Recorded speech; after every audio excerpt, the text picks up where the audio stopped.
Meaning of G M Trevelyan.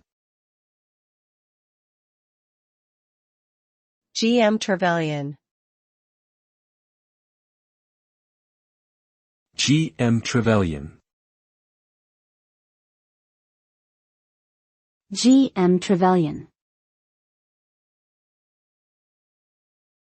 G M Trevelyan. G M Trevelyan refers to George Macaulay Trevelyan, an English historian and author who lived from 1876 to 1962. He is best known for his books on British history, and was particularly influential in the field of social history.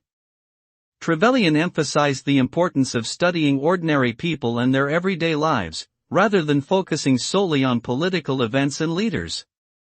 His work helped to shape modern approaches to history, and his influence can still be seen in the discipline today.